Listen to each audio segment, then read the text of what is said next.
Die Wirtschaftsprüfung fand vom 24. bis 26. Februar statt und die Kassenprüfung etwas später am 18. März. Beide Prüfungen ergaben keinen Anlass zu nennenswerten Beanstandungen.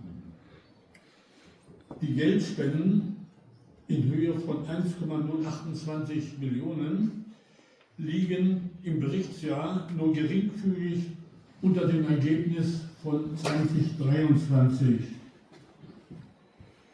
Die Mitgliederbeiträge in Höhe von 31.600 liegen ebenfalls etwas unter dem Wert von 2023.